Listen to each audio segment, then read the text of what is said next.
Saludos, queridos patitos. Estamos aquí en el conversatorio con Jorge, Ancor Jorge Dota, amigo del canal, que en 2010 escribió y presentó Canarias con Futuro.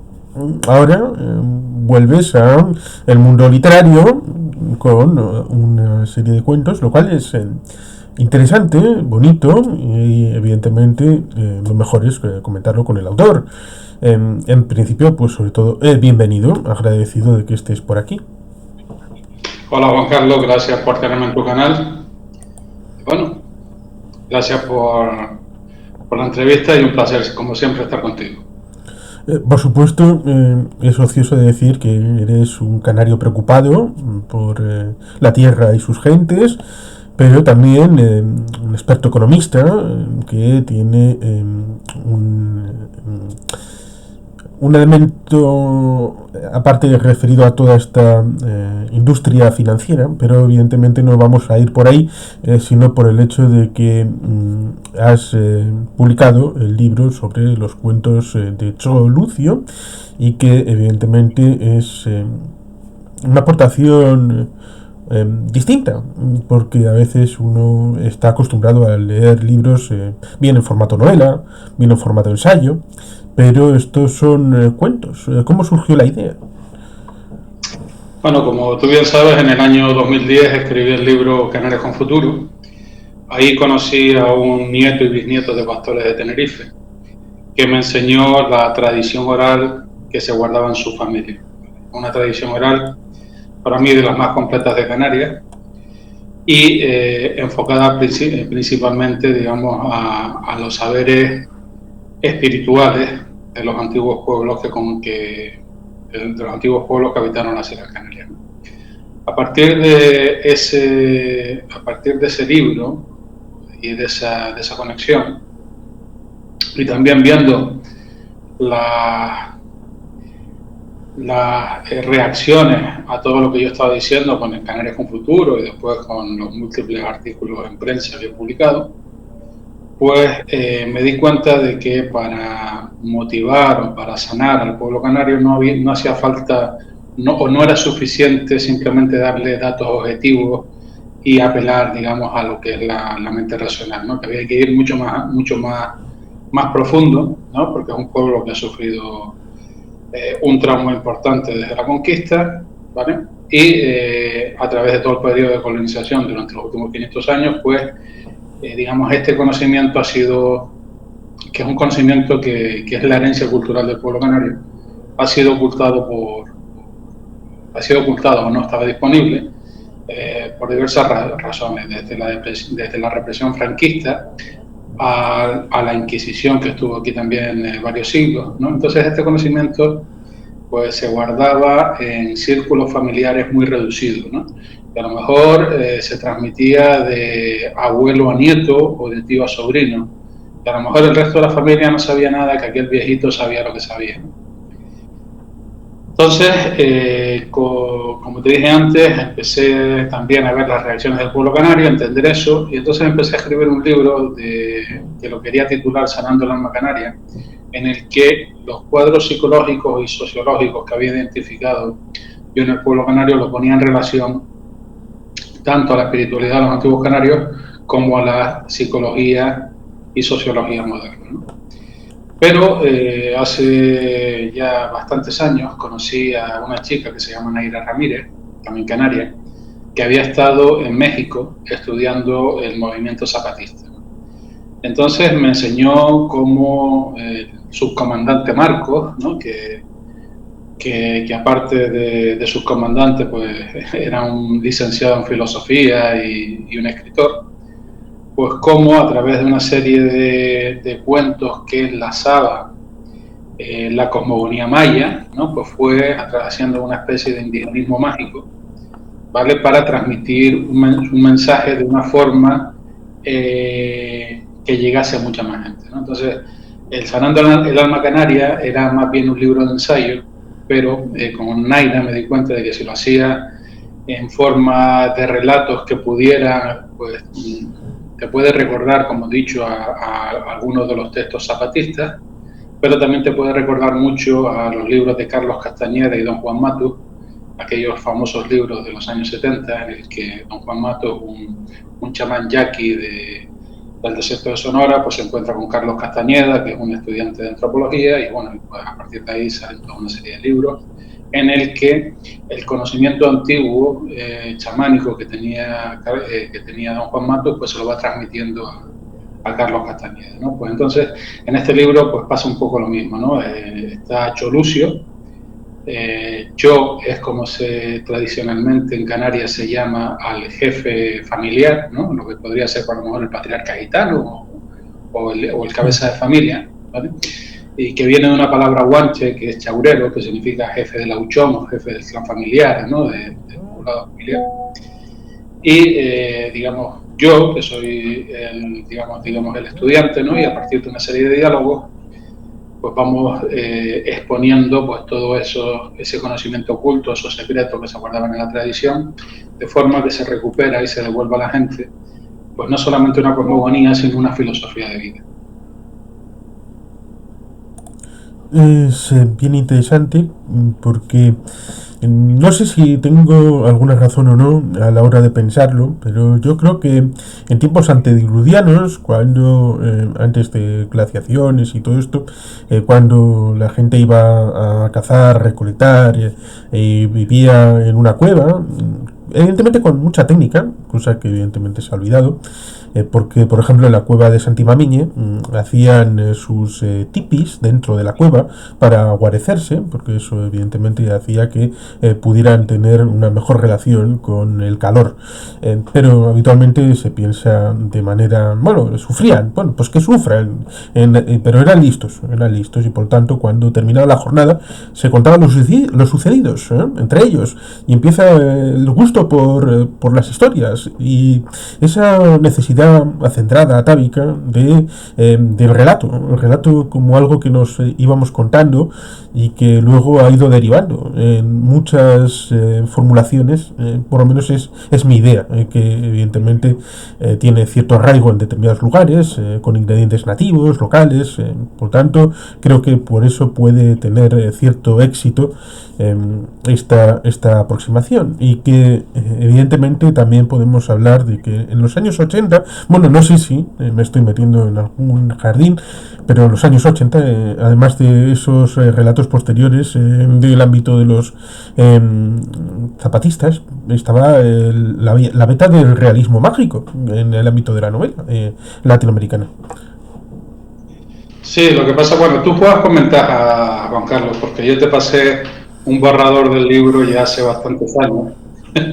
y aunque aunque la primera edición, aunque el libro final ha cambiado bastante, porque digamos el borrador que te pasé a ti, una parte la he reservado para el segundo tomo, y en el primer tomo he incorporado muchas otras cosas, ¿no? A mí, yo creo que una de las dificultades que tengo es que la gente a lo mejor se piensa que esto es una novela o es un libro de ficción, ¿no?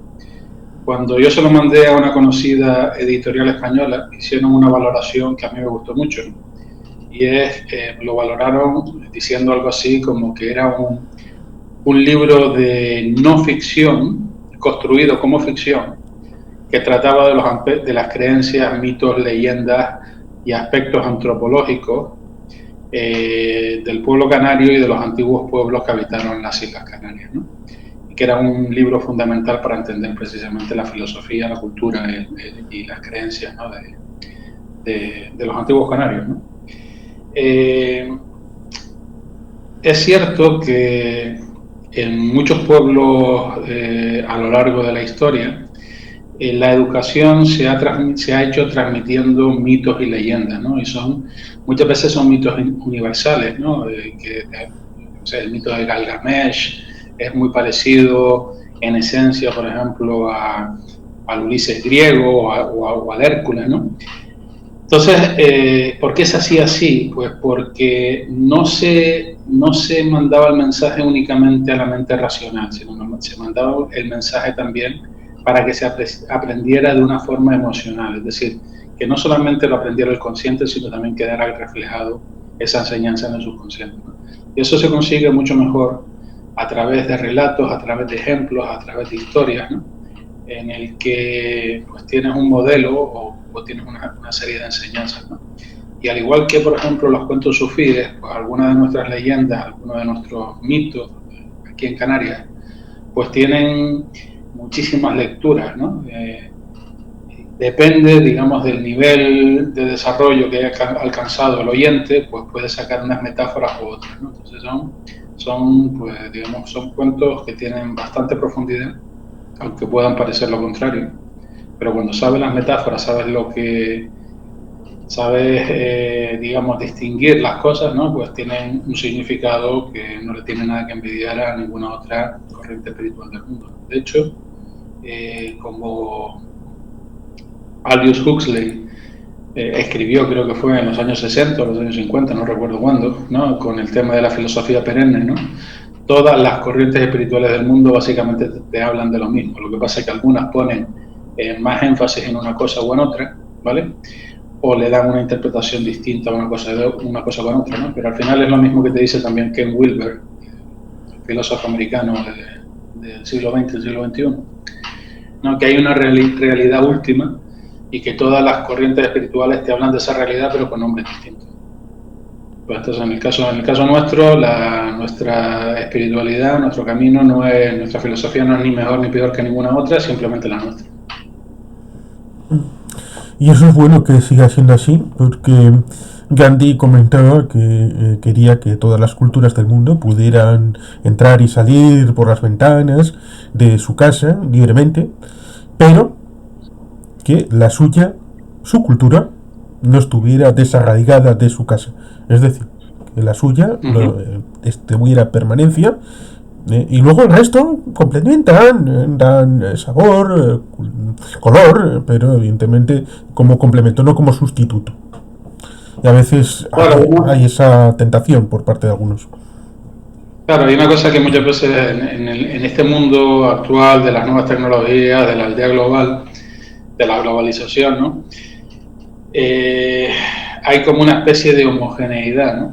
En el tema cultural, ¿no? Cuando realmente lo que debería tratar de desarrollar cada grupo humano es su propia cultura para aportar a la cultura general de la humanidad, ¿no? O sea, los vascos con sus raíces, con su propio camino, pues aportan unas cosas, los canarios con la suya aportan otras, y que, digamos, es un poco como yo lo miro como en la naturaleza, ¿no? Un bosque antiguo, un bosque donde hay una gran biodiversidad, donde cada grupo humano de esos puede florecer, dando lugar a diferentes expresiones, ¿no?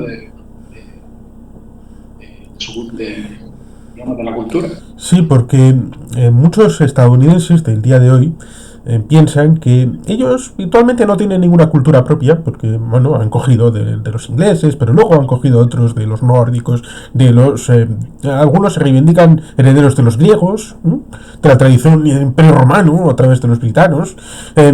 Por lo tanto, piensan, esto es una mezcolanza, pero el crisol, el melting pot en Estados Unidos ha generado una cultura dominante en el modelo WASP, que evidentemente se autoniega la existencia. Bueno, tampoco se acepta la existencia del nacionalismo español y todos sabemos que existe.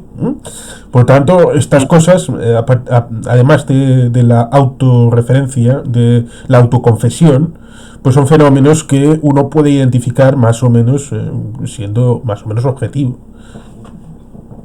Sí, yo creo que el tema de la posmodernidad, ¿no? y todas sus paranoias, ¿no? Son bastante tóxicas o han alcanzado un nivel tóxico, ¿no? Para mí digamos, el núcleo de lo que es la cultura estadounidense está reflejado en los valores que refleja la Declaración de Independencia y la Constitución de Estados Unidos, ¿no? Que son unos textos preciosos, ¿no? Después, como todo, pues la praxis, el convertirse en un imperio, pues le hace tener una serie de problemáticas y tener que tomar una serie de medidas que, por ejemplo, otros países no tienen que tomarla porque no están en esa coyuntura, ¿no? Y de ahí que se fijen mucho, por ejemplo, en el Imperio Romano, en la caída del Imperio Romano, porque de hecho son un imperio, ¿no? Y bueno, y de hecho a mí tampoco me parece que sea un imperio demasiado malo si lo comparamos con otros imperios a lo largo de la historia, si lo comparamos, por ejemplo, con la Unión Soviética, si lo comparamos con China, ¿no? Yo creo que digamos que el problema de las olas culturales es que en un primer momento son positivas para arreglar los problemas existentes en ese momento, pero por su propia definición crean nuevos problemas y llega un momento en que se vuelven tóxicos porque los valores, digamos, originales se corrompen, ¿no? De hecho, todo el tema de la posmodernidad, que nace todo el tema igualitario y todo este tipo de historias, que nacen sobre todo, se toman, digamos, un cariz casi hegemónico a partir de las protestas que hay contra la guerra de Vietnam, cuando analizaron la gente que protestaba, ¿no? Realmente que entendiesen los valores y que los tuviesen integrados era una minoría. La mayor parte de la otra gente no había llegado a ese nivel de evolutivo desarrollo, pero simplemente se apuntaban a la corriente o iban en contra de, ¿no? Y repetían como loro muchos de los eslóganes. Entonces, yo creo que ha pasado pero claro, los interpretaban a su nivel de conciencia, que no está bien interpretado. Y un poco eso es lo que está pasando, yo creo, también en el mundo moderno con todos los valores de la posmodernidad, que ahora mismo ya creo que es más que evidente que muchos de ellos tienen un cariz tóxico y contraproducente, y que hay que quedarnos con lo bueno de esos valores, por ejemplo, la conciencia ecológica y todo este tipo de historias, pero que, digamos, cada vez es más evidente que son incapaces de dar una respuesta a los problemas del mundo en el siglo XXI. Y a veces mirar al pasado, como hago yo con los relatos de Tolusio, nos puede volver a centrar, nos puede volver a aclarar las ideas para adaptarlos, digamos, precisamente al presente. Sí, es cierto que ese punto es importante porque durante la guerra de Vietnam, sobre todo en 1968-73, en Estados Unidos se produjo un shock social en donde empezaron a reevaluar su propio pasado, su propia historia, su propia realidad, su propia identidad de buenas capas de los Estados Unidos, porque fue un choque tan importante que les obligó a volver a pensarse sobre sí mismos. Con las limitantes de las herramientas que tenían encima de la mesa. Luego, evidentemente, la cosa ha evolucionado porque han pasado muchos años desde entonces, pero ahora tenemos algo que es horrible, como es el tema de las posverdades, que es un eufemismo para las mentiras de toda la vida. Incluso permeando, queridos amigos, como Xavier Grandío, que es el que me ha comentado para que estuviera aquí contigo sobre el tema del libro. Él cree que después de la situación de conquista, que fue un siglo entero para conquistar las Islas Canarias por parte de los castellanos, él cree que los guanches desaparecieron completamente en el siglo XVI. Bueno, en realidad fueron 200 años, porque las primeras expediciones a Canarias fueron de genoveses, que se establecen en la isla de Lanzarote alrededor de 312, 320.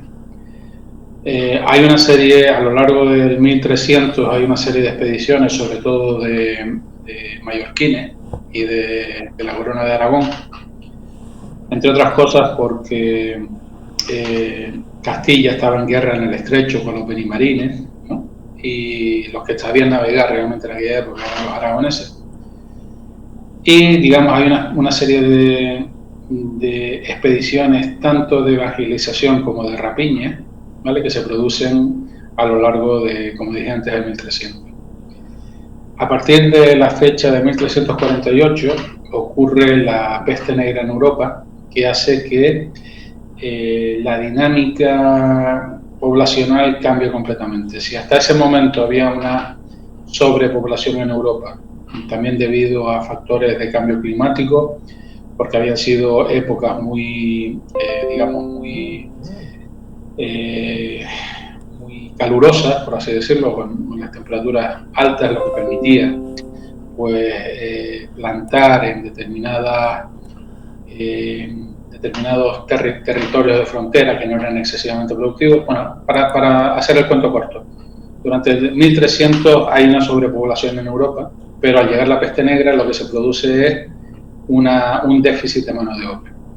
Entonces, a partir de 1348, lo que empieza a ocurrir en Canarias son expediciones de captura de esclavos, ¿no? Entonces se mandan expediciones sobre las castellanas cuando ya derrotan a los benimarines y se hacen con el control del estrecho, ¿vale? Sobre todo saliendo de Andalucía. Entonces son, digamos, como dije antes, expediciones esclavistas, ¿vale? Algunas de ellas con intención de conquista, otras no, ¿no? Por ejemplo, las islas de Lanzarote y del Hierro, decía Fray Bartolomé de las Casas que las asaltaban prácticamente todos los años, ¿no? Lo cual produjeron, por ejemplo, un desmoronamiento de las estructuras sociales, por ejemplo, en Lanzarote, ¿vale? Que bueno, que hubo una serie de consecuencias que sería muy largo meternos ahora, ¿no? Y entonces ya a partir de 1402, quiero recordar, entonces es la conquista de Normandía a través de Jean de Bettencourt, que era un señor de Normandía que tenía intereses en el textil. La industria textil en el medievo era la industria más importante. Entonces en Canarias se daba una serie de plantas como la horchilla, de la que se sacaba el púrpura fenicio, ¿no? Y colorante. Entonces eso motivó a los normandos a conquistar primero la isla de Lanzarote, después la isla de Fuerteventura, a tratar de conquistar, al igual que habían intentado los castellanos y aragoneses anteriormente, Gran Canaria, y tampoco pudieron. Y después se hacen con la isla del Hierro en un primer momento. Después la isla del Hierro se subleva, hecha la guarnición. Y en todo este follón, pues Jean de Bettencourt rinde pleitesía, que era normando, rinde pleitesía al rey de Castilla para que se le reconozca como rey de Canarias. Al final se vuelve a Normandía, deja las islas en manos de su sobrino Massieu de Bettencourt. Las islas son compradas por el conde de Niebla en Huelva, pasando a Castilla. Entonces se produce lo que es la conquista realenga. La conquista realenga, que eran de los señores de Lanzarote, que básicamente eran gente que venían de Andalucía. Está Inés Peraza, Diego de Herrera, creo que era 24 de Sevilla, algo así como un concejal, ¿no? A día de hoy. Y en esa conquista, pues, sobre todo se sigue haciendo racias esclavistas en las islas de Gran Canaria, Tenerife y La Palma, ¿vale? Para abastecer los mercados de esclavos de Cádiz, Sevilla, Valencia, Ibiza, Mallorca y Barcelona, sobre todo. De eso hay constancia, y el de Huelva, perdón.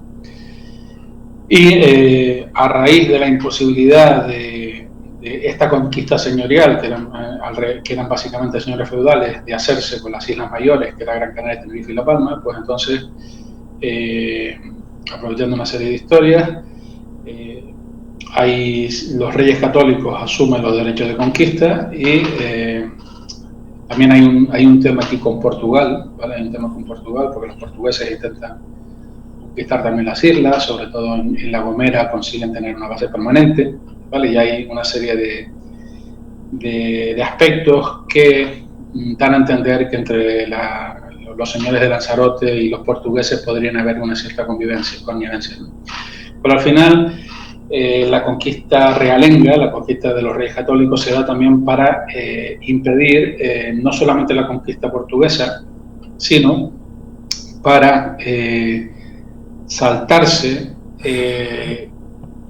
el intermediario árabe. Es decir, el oro a Europa venía de la curva del Níger, venía de las minas de Ghana y era transportado a través del desierto por musulmanes, ¿vale? Sobre todo a las plazas de Ceuta y del norte de Marruecos. Allí, sobre todo, ese tráfico estaba controlado por genoveses, ¿vale? Por los banqueros genoveses, que eran muy importantes en esa época, ¿vale? Y los reyes católicos lo que tratan es de saltarse el intermediario para llegar directamente a las minas de oro de la curva del Níger, ¿no? Esa es la razón geopolítica, ¿vale? Aparte de las razones económicas que ya te he mencionado antes, ¿cómo se llama esto? De la horchilla, que eran tintes, que era un comercio muy importante, y de la captura de esclavos por el tema del déficit de mano de obra en Europa, ¿no? La conquista al final de todas las islas termina en 1497, 96-97.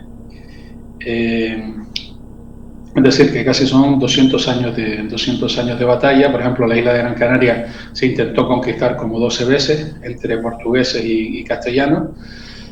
Fue la isla que más costó reducir. Fue una conquista sangrienta al final, que se conquistó por el terror y básicamente como asediando un castillo. Se la mató de hambre, básicamente, para que no pudiera resistir.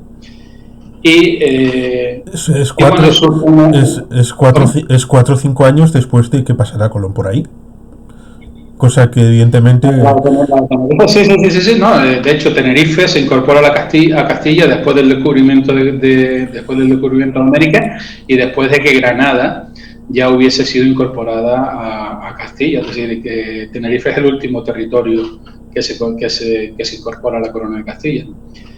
Y claro, a partir de ahí pues sale hay una sociedad mestiza, pero digamos que hay una represión a las costumbres, a la espiritualidad indígena, hay una represión a la lengua y nace una sociedad colonial, una sociedad mixta, ¿no?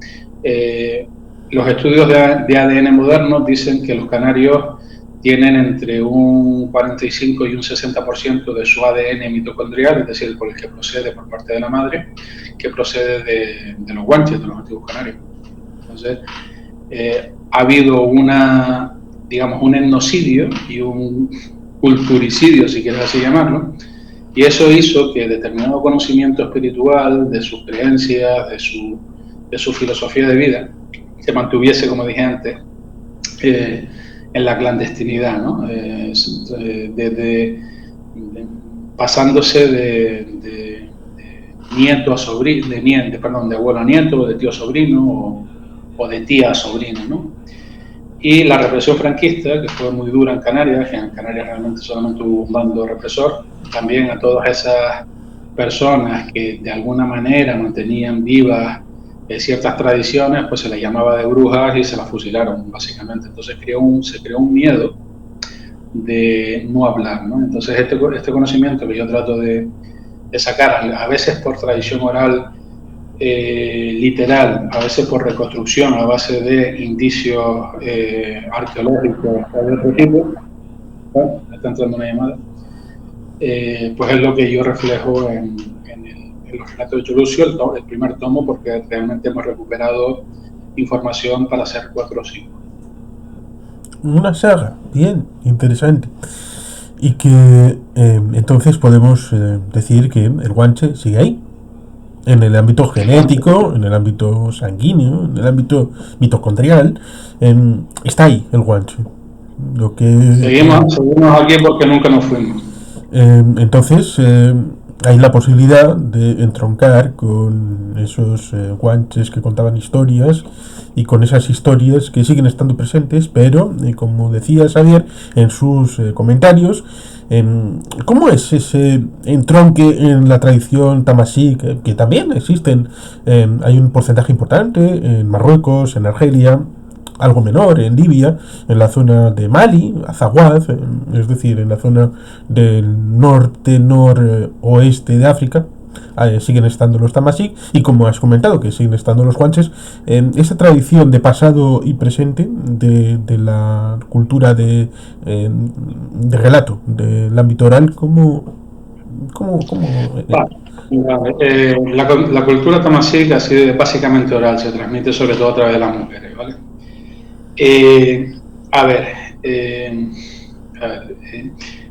Las creencias de la población guanche y las creencias de la población en el norte de África, la población amasí, la población bereber del norte de África, preislámica, eran las mismas. De hecho, todas las pintaderas canarias, que son símbolos culturales, las puedes encontrar en los pueblos tuareg, que posiblemente mantienen la cultura amasí más ancestral y se parece muchísimo a la canaria. Es decir, nuestros primos más cercanos serían los tuareg. Y hay una cosa que yo veo las cosas un poquito distintas, ¿vale? Europa piensa que, digamos, que su filosofía nació en Grecia, ¿vale?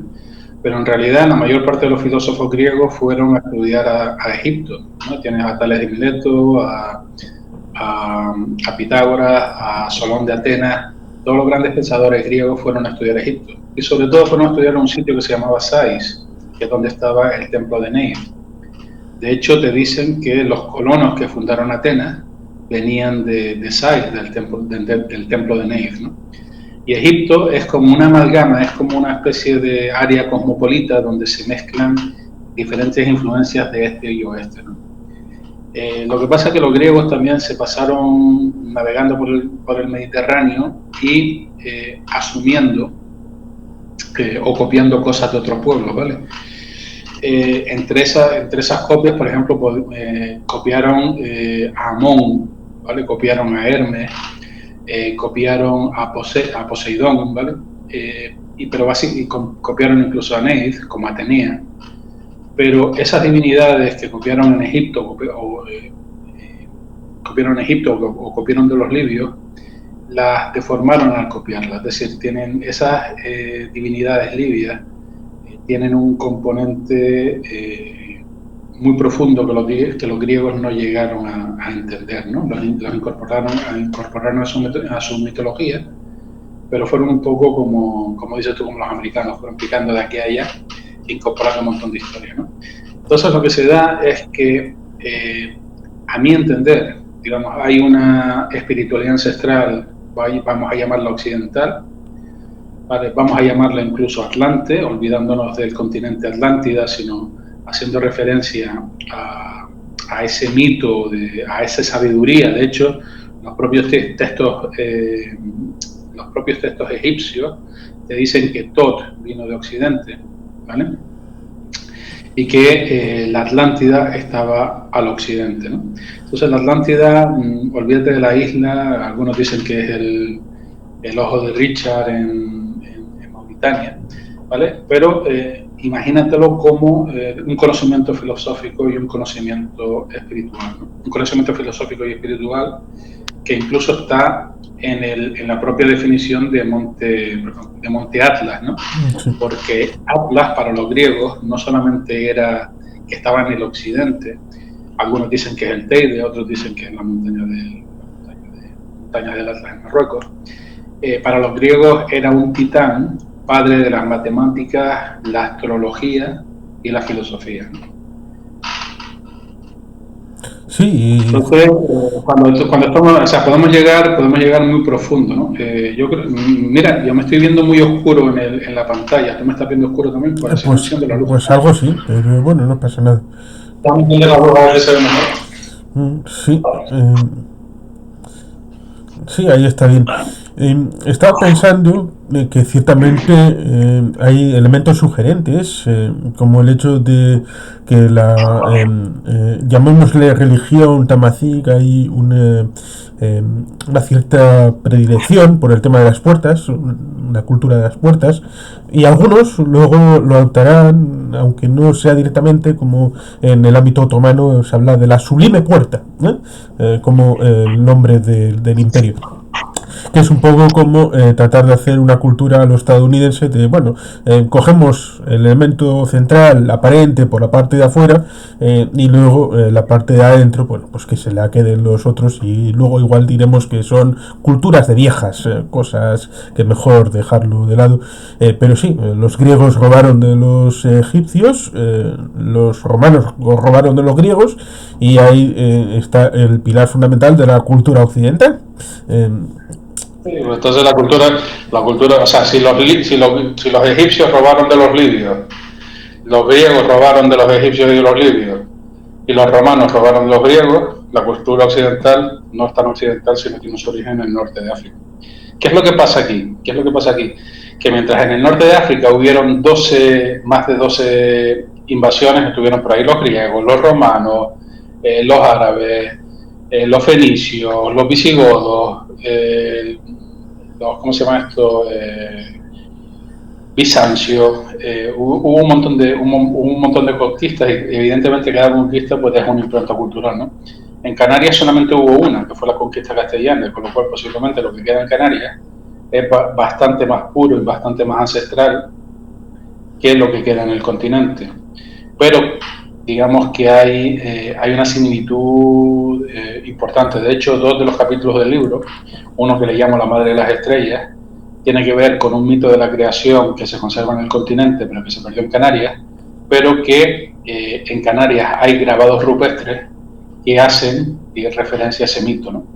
O por ejemplo también el mito de Ansar, que yo lo llamo la novia de Chubucanac, el que está en la lluvia, que eso es lo que significa, que es el nombre que se conserva en Canarias.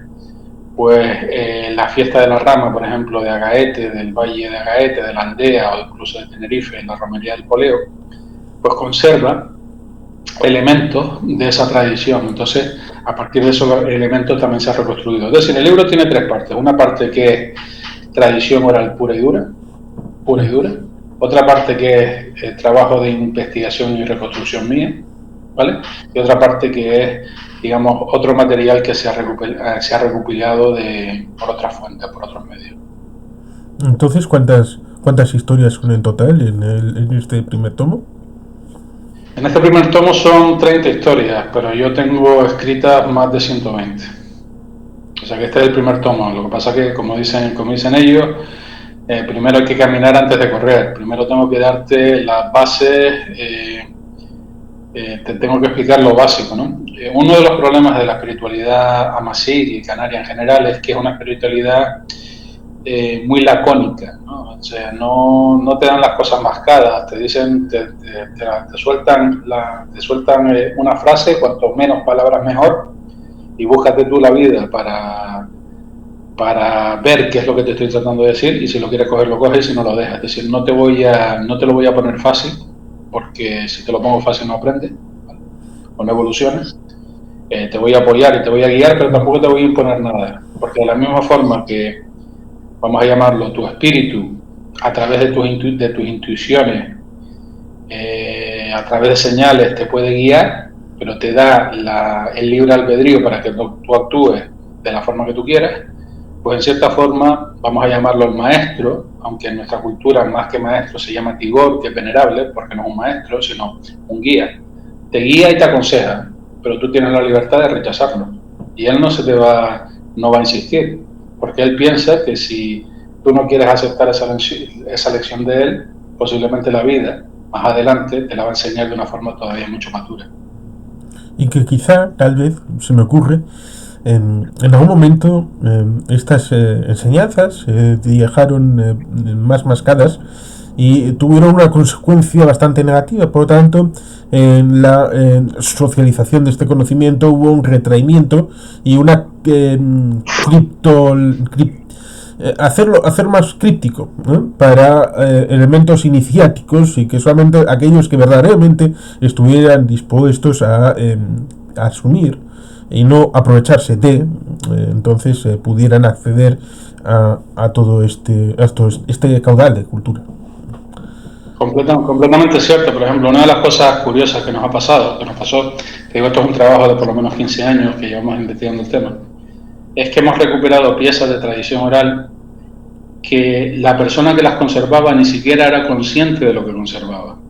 Por ejemplo, hay un relato que es el cuento de Chamería Ventalla, que es todo un mito de la creación, pero tiene una serie de metáforas y una serie de significados ocultos que son alucinantes. La persona que lo recuperó o que lo mantenía como una curiosidad que él había escuchado de su tía abuela, pero no era consciente de todos los mensajes, ¿no?, que guardaba ese pequeño relato que él había conservado dentro de su familia.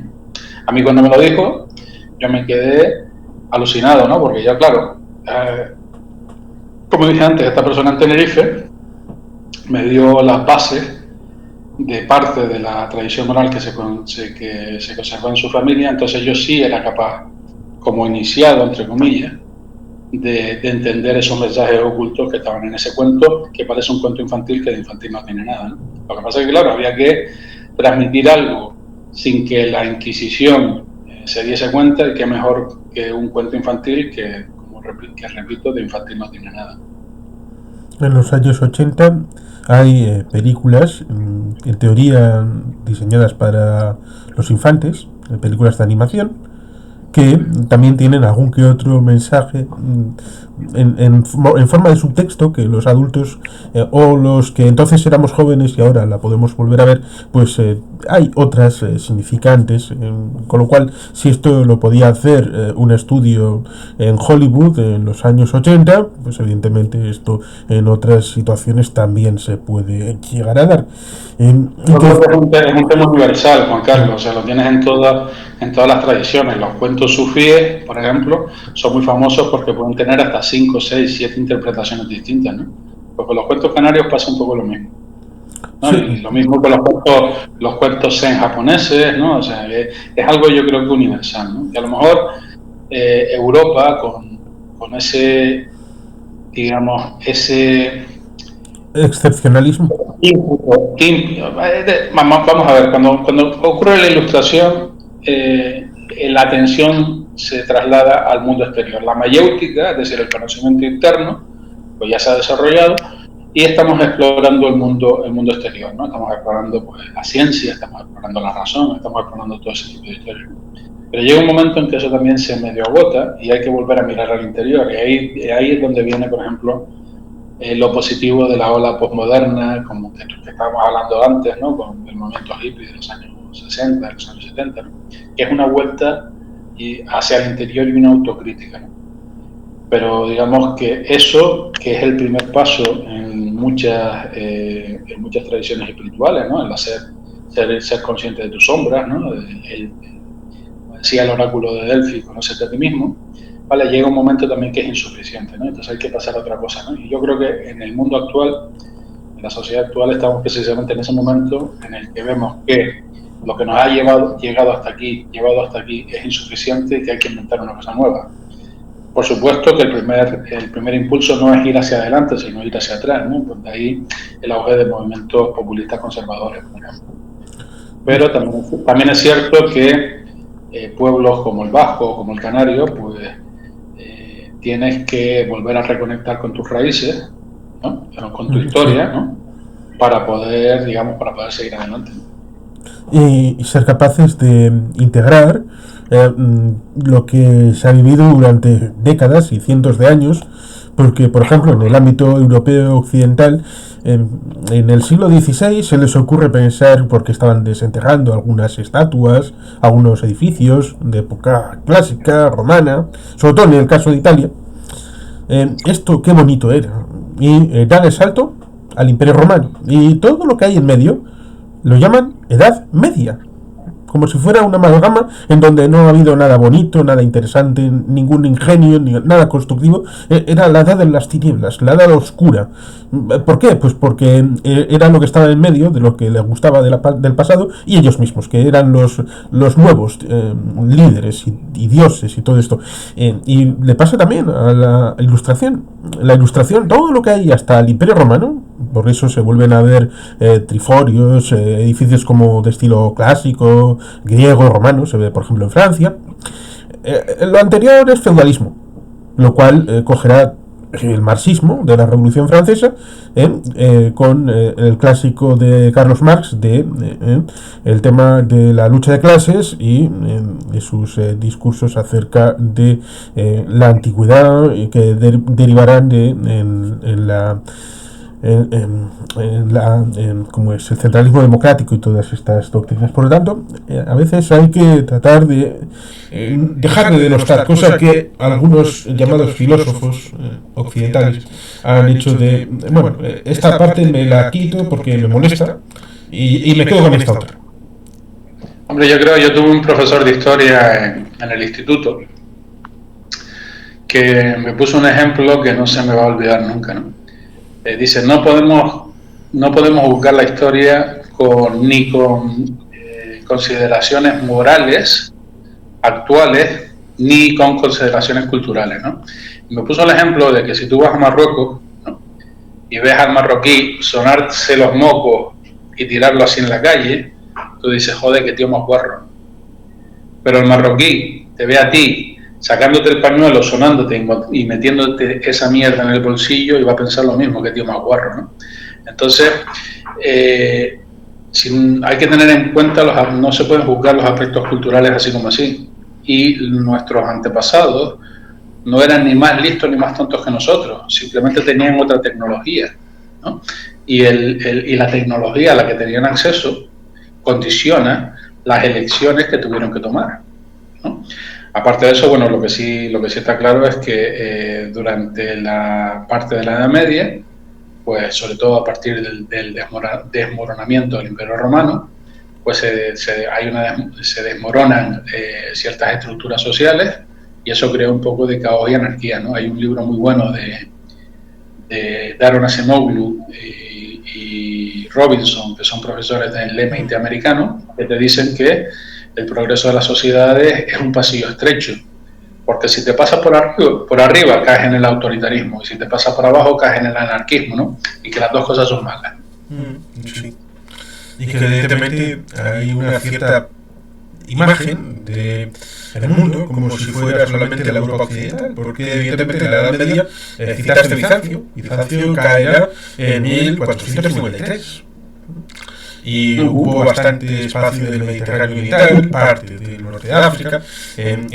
África estaba en otra dinámica distinta de lo que eran los imperios carolingio, germánico, Italia, la península ibérica, estaban a otros asuntos, por no hablar de otros lugares del mundo, ya sea América, Asia, estaban con otras cronologías, con otros estadios, por tanto, centrar el asunto, como hacen muchos, en el hecho de que, es que ha caído el Imperio Romano de Occidente, como si fuera un hecho trascendente y que el resto fuera tinieblas y no estuvieran a nada más que como plañideras y viudas del Imperio Romano de Occidente. Sí, es cierto. De hecho, por ejemplo, la conquista de Canarias o el redescubrimiento de Canarias a principios de 1300, o incluso algunos están hablando de 1291, que es el viaje de los hermanos Vivaldi, que eran unos genoveses, tiene que ver con la caída de San Juan de Acre. La caída de San Juan de Acre pone fin a las cruzadas, ¿no? Entonces se cierra, digamos, o está en manos musulmanas todo lo que es la ruta de la seda y se busca una alternativa por Occidente, ¿no? A través de la circunvalación de África y todo ese tipo de historias, ¿no? De hecho, Colón lo que estaba buscando era una ruta hacia las Indias, ¿no? Sí. Lo que pasa es que, fíjate tú, que hay una cosa muy curiosa, ¿no? Ahí, enfrente de Canarias, un poquito al sur de Canarias, está el Cabo Bojador, que se llamaba el Cabo del Miedo, ¿vale? Y se llamaba el Cabo del Miedo porque es de muy difícil navegación. Hay unos vientos que están en una dirección, es decir, creo que son noroeste, que soplan todo el año en dirección noroeste. Hay una serie de bancos de arena y una serie de corrientes que hacen que su operación, que su navegación sea muy, muy difícil, ¿vale? Muy difícil porque puedes bajar pero no puedes subir. E incluso bajar es complicado porque puedes encallar y todo ese tipo de historias, ¿no? A principios de 1300 la navegación es básicamente una navegación de cabotaje, bordeando las costas, porque no había medios de hacer navegaciones, digamos, de otro estilo, ¿no? Hasta que la innovación naval portuguesa permite que sobre el 1400, sobre la caída de Constantinopla, década arriba, década abajo, o incluso creo que un poquito antes, Eanes consigue superar el cabo Bojador, porque en lugar de tratar de bajar directamente, pues navega hacia el interior del mar, es decir, hacia el oeste, hacia el Atlántico durante un día, allí encuentra otros vientos distintos y vuelve, digamos, hace una especie de cuña, ¿no? Entonces, sí, una especie de arco. Exacto. Entonces los portugueses son los primeros que son capaces de superar la navegación del Cabo Bojador. De hecho, eso también es la razón por la que el oro de Mali no venía en barcos, sino venía a través de las caravanas transsaharianas, ¿vale? Y se empieza a generar ahí toda una serie de comercio, de captura de esclavos también, de comercio de mosquetones por esclavos, de creación de factorías portuguesas en la costa marroquí y en la costa hasta abajo, hasta Senegal, ¿no? Y, digamos, ese es muchas veces esa era, digamos, la geopolítica de la época, ¿no? Y a eso le tienes que añadir de que el derecho internacional de la época eran básicamente las bulas papales, ¿no? Entonces, a través de las bulas papales, por ejemplo, a través de indulgencias, es como se financia la conquista de Gran Canaria, ¿vale? Tienes que tener una serie de derechos de conquista que te lo da el Papa, ¿no? Y uno se pregunta, ¿y quién era este hombre para dar lo que no era suyo?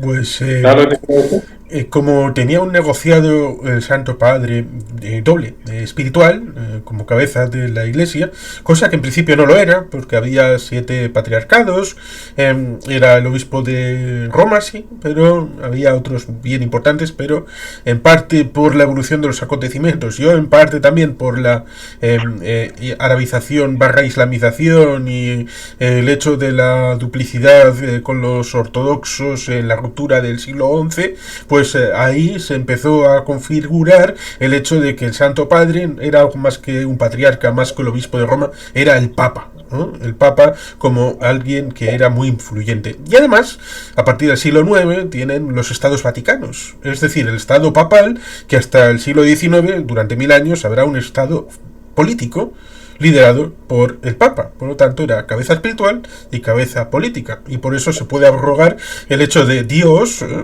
dice que yo soy el representante y además tengo poder político para aquí ordenar a vosotros, pobres inferiores, cómo debéis hacer las cosas. Sí, pero además es que hay otra cosa añadida. De hecho, el que da la bula papal para la conquista de Canarias, que se la da a Luis de la Cerda, que era un aristócrata francés, muy relacionado con la corona de Castilla, era el Papa de Aviñón.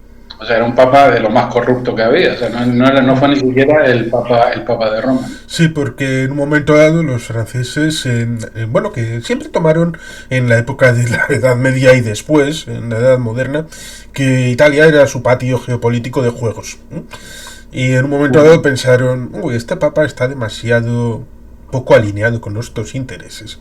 ¿Y si nos traemos al papado a Aviñón? Y así lo tenemos más cerca para presionarle un poquito. Bueno, pues ahí estuvieron divididos en 2 y hasta 3. Hubo un momento en el que estuvo en Peñíscola el Papa Luna. De hecho, fíjate tú, volviendo un poco al tema del libro, o sea, no recuerdo ahora cuál era el nombre, pero era el tesorero o uno de los cronistas de los Reyes Católicos, dice que a los canarios es imposible evangelizarlos porque todos los intentos han sido infructuosos, ¿no? En realidad, bajo mi opinión, digamos, la espiritualidad y la filosofía de los manches, de los antiguos canarios, estaban muy por encima de la de los españoles o de los castellanos de la época, ¿no? Sí. Entonces, de ahí ese rechazo, ¿no? Evidentemente, cuando se conquista Canarias, se conquista, como dije antes, matándola de hambre, cortándole, quemándole los cultivos, haciendo políticas del terror, como se hicieron en las campañas de Granada y como se hicieron posteriormente después en Sudamérica. E incluso dice la tradición que envenenando las aguas y echando perros de guerra a mujeres y niños, ¿no? Entonces fue una conquista traumática, ¿vale? De la misma forma que los romanos, cuando conquistaron la Galia, lo primero que hicieron fue cargárselo a los druidas. Los castellanos, cuando conquistaron Canarias, lo primero que hicieron fue cargarse a las clases sacerdotales, porque era donde se mantenía ese conocimiento espiritual y filosófico. Sí, que... Y este libro un poco lo que hace es ese conocimiento espiritual y filosófico que ha estado, como te he dicho, en la clandestinidad durante 5 siglos prácticamente, pues empieza a salir a la luz, ¿no? Empezamos a abrir un poco la carpeta y empezamos a dar acceso, a abrir la puerta un poco a los secretos que se guardaban en esa espiritualidad, pero siempre pensando también en el mundo moderno, ¿no? No es simplemente un tratado de historia, aunque hay muchos datos que posiblemente sorprenderán, por ejemplo, la participación de contingentes canarios en la toma de Málaga y otras campañas en la guerra de Granada, que posiblemente le dieron tierras en las partes altas de los montes malagueños, ¿no? Pero bueno, no quiero hacer más spoilers, ¿no? Pero Sí, yo creo sí, que claro, mejor que la gente lo lea. Mejor que la gente lo lea porque, bueno, es interesante. Bueno, hay una cosa que dice Xavier, que me comenta, que ahora te voy a proceder a leer lo que me comentaba, pero que evidentemente el contexto es importante a la hora de acceder a ese conocimiento, o por lo menos de hacerlo fácil, porque, bueno, en primer término, cuando en algunas crónicas, referido por ejemplo al pendón de Vizcaya, la bandera de Vizcaya, pues la bandera clásica de Vizcaya era conocida por los lugareños de entonces. Pero los cronistas hablaban de la bandera de Vizcaya por aquí y por allá. Todo el mundo sabía cuál era, pero ahora no sabemos cuál era. Porque no han descrito cuál era la bandera de Vizcaya. Porque en aquel momento todo el mundo sabía y nadie se preocupó por algo que todo el mundo sabe, ponerlo y describirlo. Y también el hecho de que si ahora uno lee el Quijote tal y como lo escribió Cervantes, evidentemente el castellano de aquella época sería imposible de entender a un joven de 18 años que lea el Quijote actualmente. Porque muchas Claro. referencias no están actualizadas, porque el lenguaje está desactualizado y ahora se utilizan otros modismos, y por tanto es importante el contexto además de la historia para poder el canario de hoy tenerlo encima de la mesa. Pero ciertamente lo que me comenta Xavier es lo siguiente. Sí podría hablar, lo dice por ti, por lo que sabe él, de cómo fue el proceso de asimilación de historias de origen bereber por parte de la población actual canaria de origen castellano y portugués fundamentalmente. Vale, vamos a ver, son muchas las cosas que contestar, ¿vale? Entonces vamos a empezar por el final, ¿no?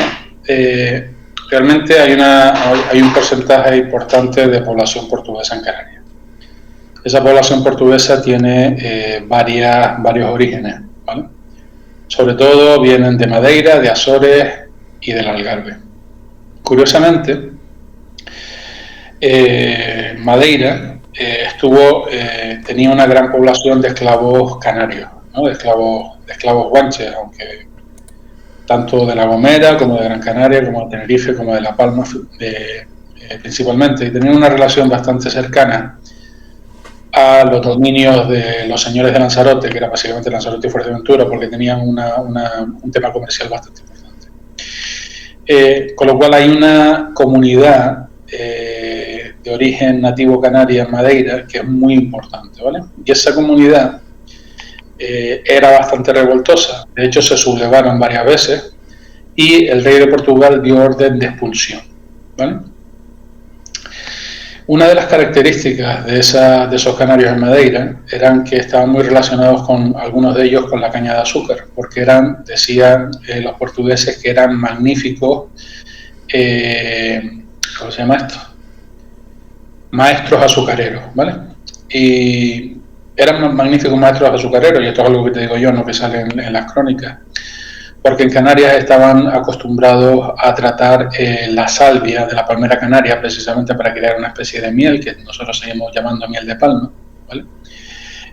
O el guarapo, que es esa savia que se hace vinagre, se hace vino, se hace licor, se hace un montón de historias, ¿no? Entonces tenían una cierta maestría, ¿no? en el tratamiento de las plantas y en el tratamiento, y por eso eran tan buenos, ¿cómo se llama esto? Tan buenos maestros azucareros. De hecho, incluso en los libros de bautismo, los libros parroquiales de Canarias durante el siglo XVI, aparece, por ejemplo, la figura de Juan de Agaldar.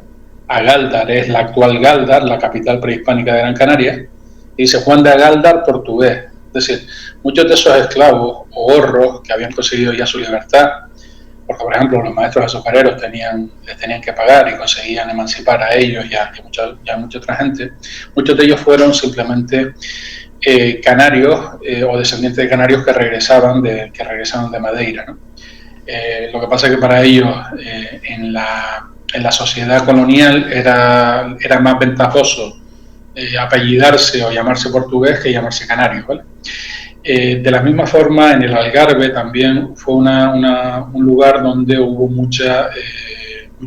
digamos, se capturaron bastantes esclavos y hay algunas deportaciones de contingentes de Gran Canaria hacia el Algarve. De hecho, se les engaña a un contingente importante de Gran Canaria y se los lleva a vender como esclavos a la península, pero se sublevan en medio de la travesía, hacen que el barco pare en Lanzarote y consiguen que no les dejan volver a Gran Canaria, pero son deportados no a España, sino a Portugal, y se establecen precisamente en el Algarve, ¿no? Con lo cual, después también evidentemente hay una serie de colonos que son iberos, por así llamarlo, que también vienen porque, digamos, los portugueses podían ir a Brasil, pero no podían ir al resto de América, con lo cual una salida para parte de la población portuguesa era venir a Canarias, ¿no? Entonces, lo que Canarias sigue siendo se hace una sociedad, digamos, mestiza, ¿vale? En el que se sigue, de hecho, hasta los años 60 del siglo pasado, se seguían manteniendo muchísimas manifestaciones culturales aborígenes. Algunas de ellas se perdieron, algunas de ellas fueron prohibidas por la Iglesia. Por ejemplo, en la romería de Candelaria, que se celebra en Tenerife, la gente que quería quedarse preñada, las parejas que querían quedarse preñadas, pues, digamos, tenían sexo alrededor de determinados sitios, y las mujeres que tenían el periodo, que tenían sus lunas, como decimos nosotros, en ese tiempo, pues dejaban como ofrenda su sangre en un trapito colgado de diferentes árboles en determinados sitios, ¿no? Evidentemente la Iglesia dijo que eso eran costumbres paganas, no sé qué, da igual, y las prohibió, y evidentemente durante el franquismo pues todo eso se terminó, ¿no? Hay una pervivencia nativa muy importante, que no es la única, pero hay una pervivencia nativa muy importante, consciente o inconsciente, dentro de la sociedad canaria actual, ¿no? Lo que pasa es que uno de los instrumentos del poder es manipular la historia y decirte que aquellos ya fueron exterminados, y que tú eres descendiente de los colonos, y que se acabó, ¿no? Entonces, la identidad, el cómo tratan de manipular la identidad, de hecho hasta el coronel del ejército español, Pedro Baños, dice que es un arma de geopolítica. Y después me habías hecho otra pregunta, pero con toda la explicación esta, la verdad que se me ha olvidado, y no sé si me la puedes recordar. Pues básicamente lo que decía el amigo era Xavier Grandío de Foz, Galicia, en Lugo. Era eso de que cómo fue el proceso de asimilación de historias de origen bereber por parte de la población actual canaria de origen castellano y portugués. Vamos, los golos. Varía un poquito por islas, ¿vale? Porque estaban las islas de señorío, que eran básicamente feudos feudales, sometidos a un señor feudal, ¿vale? Muy castigadas. Y después estaban las islas centrales, que es donde se asientan también, digamos, comerciantes europeos, sobre todo pues irlandeses, ingleses, flamencos, genoveses, ¿no? Entonces hay una pervivencia de la población nativa, sobre todo en los campos, en la agricultura.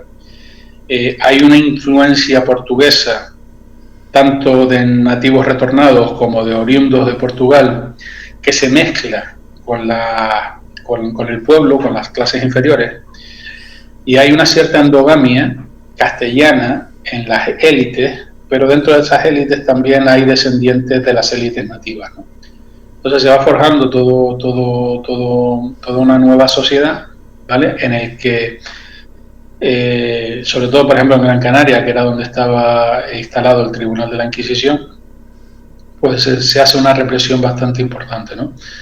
Entonces yo siempre digo también que la cultura nativa en Canarias es como una olla de barro, que nosotros llamaríamos un gánico, que está roto y que quedan piezas, ¿no? A partir de las piezas que quedan se puede reconstruir todo el gánico, ¿vale? Y es importante también tener una visión en su conjunto, porque a pesar de que hay pequeñas diferencias entre las islas, la filosofía y la cosmogonía eran muy parecidas, o casi iguales. Igual que, por ejemplo, entre la iglesia la Iglesia anglicana, la Iglesia católica y la Iglesia ortodoxa hay diferencias, pero básicamente en cuestión de doctrina es lo mismo. La Iglesia católica, tú vas a misa y te sientas, la Iglesia ortodoxa está todo el día de pie en la misa, las misas se oyen de pie. Hay diferencias, algunas diferencias en los ritos, pero en lo fundamental es lo mismo. Pues en Canarias pasa exactamente lo mismo, ¿no? Entonces, por ejemplo, hay tradiciones que se conservan en una isla, como la tradición de la Xunte, que viene de la junte, ¿no? del juntarse castellano, que es una tradición nativa en la que en determinada época del año se va y se mandan mensajes a los ancestros en determinados lugares y después se va a dormir a unas playas y en sueños o en nubes por la mañana te viene la contestación. Eso, por ejemplo, se conserva en Tenerife y se conserva la conciencia de que eso viene de la tradición nativa. En Gran Canaria, como te dije antes, estaba el Tribunal de la Inquisición, pues ahí se conservan determinados elementos, pero ahí se perdió la conciencia de que eso venía de los antiguos canarios, ¿no? Y de forma inversa, por ejemplo, todo lo que es las plañideras o las maguadas del llanto, las maguadas eran las sacerdotisas, por así decirlo, ¿vale? Que se conservan, por ejemplo, en Gran Canaria, que tiene que ver no con esa imagen de mujer que te va a llorar en el entierro, sino tiene que ver con la liberación de anclajes emocionales y de sanación de traumas.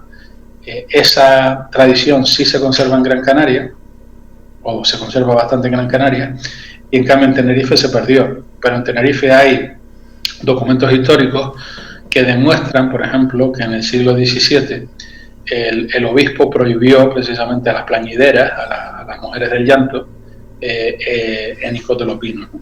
Entonces, también hay una labor de reconstrucción de todos esos, que hay cosas, elementos que se conservan en una isla, hay elementos que se conservan en otra, y después hay elementos que son comunes. Por ejemplo, los antiguos canarios creían en la reencarnación, creían que nosotros venimos a este plano pues a curtirnos, igual que se curte una piel, a mejorarnos, a ser mejores personas, y que cuando ya habíamos alcanzado un determinado grado de evolución, pues ya no teníamos que volver a este plano, sino nos volvíamos al sol, a la luz creadora, ¿vale?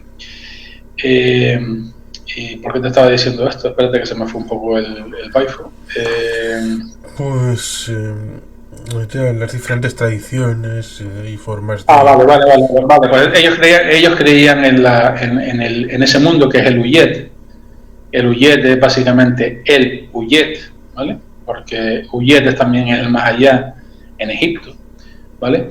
Pues ellos creían que las puertas, por ejemplo, de las puertas del Uyet, las puertas del más allá, ¿vale? Donde conectabas con el mundo de los ancestros, eran el atardecer y el amanecer, ¿no? Entonces al atardecer se le llama el sol de los muertos, y el sol de los muertos se le llama en Lanzarote, el sol de los muertos se le llama en Fuerteventura, en Gran Canaria, en Tenerife.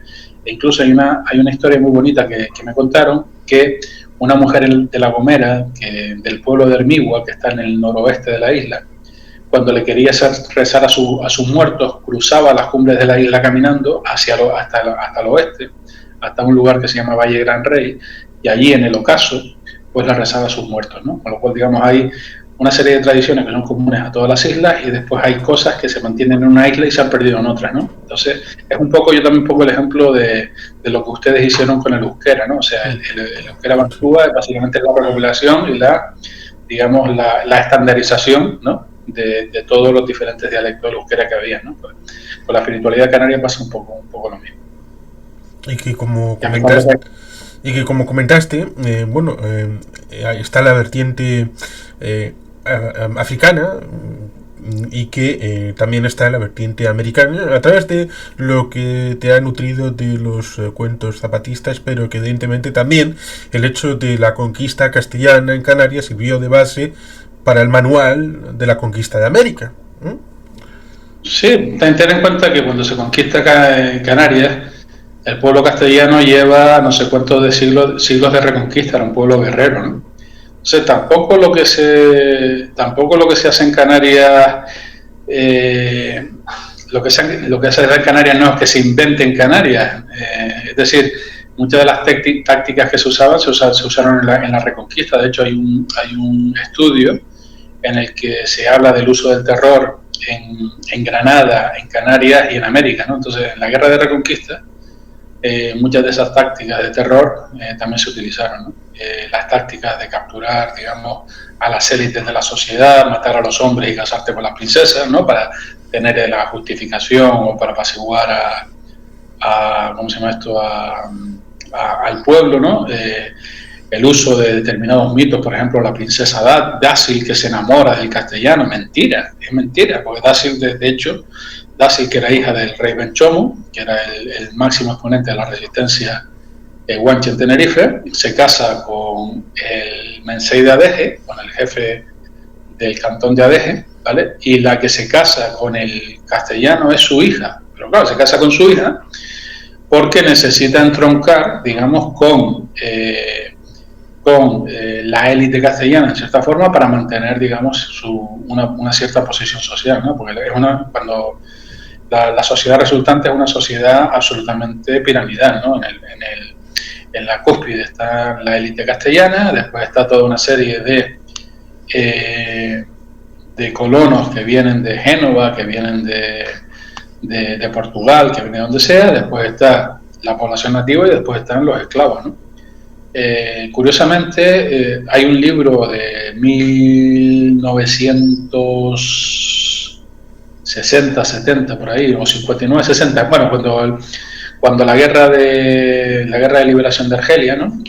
Hecho por un sociólogo judío de nombre Albert Memmi, que se llama El retrato del colonizador y el retrato del colonizado, en el que él explica cómo se estructura, digamos, las sociedades coloniales y qué tipo de, digamos, cuadros psicológicos y sociológicos se dan, ¿no? Y tú te la lees y es aplicable a Canarias, es aplicable a Indochina, es aplicable a Túnez, es aplicable a Argelia, es aplicable a todas las realidades coloniales, ¿no? Entonces, es curioso porque cuando tú ves ese tipo de respuestas y analizas también la sociedad canaria, que, como preguntó el compañero Xavier, surge del proceso de conquista, pues es una sociedad colonial típica, igual que se hizo después en América. Lo que pasa es que la represión en Canarias fue mayor, digamos, el destrozo étnico en Canarias fue bastante mayor que en Sudamérica, ¿no? En Sudamérica quizás era demasiado grande, demasiado territorio que controlar y determinados grupos indígenas pudieron mantener su cultura, ¿no? En Canarias era un territorio mucho más pequeño y digamos, el ataque cultural fue mucho mayor y bueno, pero ahí queda lo que queda y es la labor que estamos haciendo ahora mismo, la de reconstrucción, digamos, de todo, juntando las piezas de todo lo que queda, que aunque estén rotas, pero digamos, a partir de, igual que de las piezas de una cerámica se puede inferir cuál es cómo era la cerámica completa, pues con esto pasa exactamente lo mismo, porque como te dije antes, al final todas las tradiciones espirituales del mundo te vienen a decir prácticamente lo mismo. Por eso creo que el libro, que lo tenías por ahí, apela a posibles lectores en América, en Europa y en África, además de la propia Canarias. Hombre, yo creo que sobre todo en Canarias, evidentemente, pues son nuestras raíces, es el enlace con nuestra propia cultura, pero evidentemente es un libro en el que refleja la cultura digamos que sí, refleja la espiritualidad amasí preislámica, ¿no? Con lo cual toda la población amasí del norte de África o toda la población que tenemos de la diáspora, sobre todo en Holanda, en Francia o en España, ¿no? Yo creo que es un libro que puede mantener, que puede tener mucho interés, ¿no? De hecho, estoy hablando con alguna asociación Amasí de Francia para traducir el libro precisamente al tamasí. Entonces, para abrir el libro, he elegido una cita, ¿vale? Que yo creo que expresa muy bien cuál es la intención y cuál es el motivo, ¿no? La cita es de Milán Kundera y dice así: para liquidar a los pueblos se empieza por privarlos de la memoria. Destruyen tus libros, tu cultura, tu historia. Alguien escribe otros libros, les da otra cultura, inventa otra historia. Después la gente comienza a olvidar lentamente lo que son y lo que fueron. Este libro precisamente lo que trata es de revertir eso, de recordar sobre todo al canario lo que fue y lo que sigue siendo. Hay una página web que pueden visitar. Sí, la página web es cholucio.com. De hecho, de momento el libro solamente está disponible en las presentaciones o contactándome a través de esa página web. Lo puedo enviar por correo. El coste del libro, o sea, el precio del libro más coste de envío. Y me mandan simplemente por ahí un WhatsApp, iba a decir, un email. Está puesta en el email de contacto de la página web y arreglamos para mandar el libro a donde quiera. Por lo tanto, invito a la gente a mirar la página, ver el contenido y procurar, en la medida de la posibilidad, coger el libro, porque seguro que van a degustar el conocimiento a través de las historias.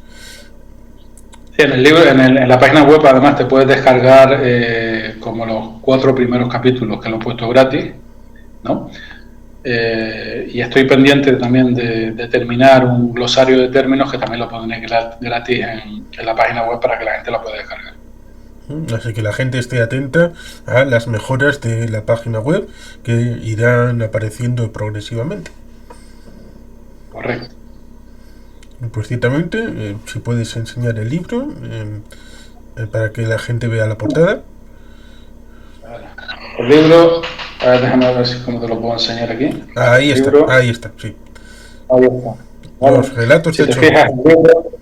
el libro tiene una serie de motivos geométricos dentro del sol, tiene dibujado una serie de plantas que son típicas de Canarias, incluso le ves ahí la energía de las plantas, el aura, lo que llamaríamos el aura de las plantas, ¿vale? Y es una portada, en la portada tienes ahí también a Cholucio con su lanza de pastor, como guardián y conservador de la tradición, y es una portada que se hizo a propósito en el sentido de que puede ser de cualquier isla. Ese paisaje puede ser perfectamente el sur de Gran Canaria, o puede ser los Rijos de Famara en Lanzarote, o puede ser una parte de Jandía en Fuerteventura, o el sur de La Gomera, o el sur de La Palma. Es decir, que digamos una especie de paisaje pancanario, ¿no? Porque al final el libro lo que trata es precisamente eso, ¿no? De devolver, digamos, al pueblo canario, independientemente de la isla en que esté, una filosofía y unos valores y una cosmovisión ancestral que durante mucho tiempo estuvo reprimida.